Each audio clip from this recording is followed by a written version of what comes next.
I think you really should be focused on doing things that you like and things that, are in an area that you're interested in.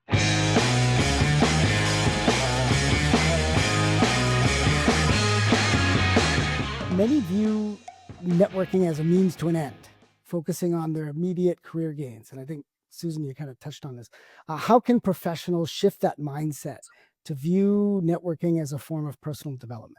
I can take a stab at it. Yeah. I think it's partly, something you have to decide, because not everybody has the personality to be networking, if you will. I mean, we have people that are more introverted, people that are more extroverted. I tend to see the more extroverted people enjoying getting to know new people and adding them to their network, if you will. I think that might be a little bit more challenging for introverted people. Not always. I mean, those are huge generalizations anyway. But I think for the usage of a network, I mean, the way you quote, I think that's the question that you asked, Rajiv. Yeah. How do Yeah. you kind of incorporate that? How do you use it?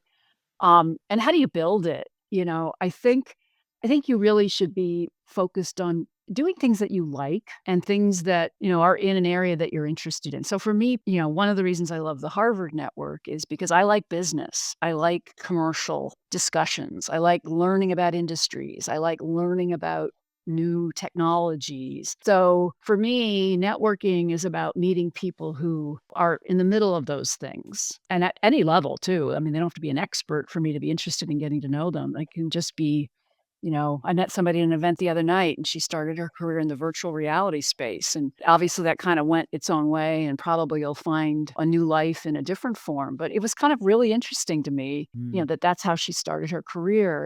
And then again, for me personally, I just am interested in people's stories.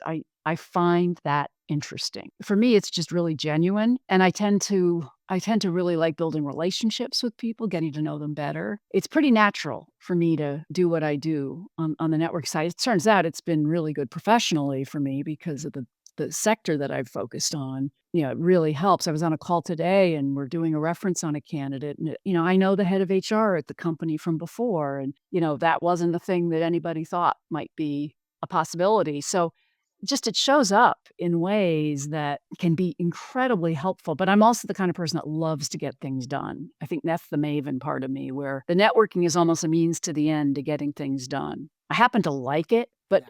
in and of itself, if it doesn't get an outcome, like if somebody doesn't get a job that I connected them to, or not that I'm unhappy about that, but I'm always like, so what's the end game? Where does the value get created in making that connection?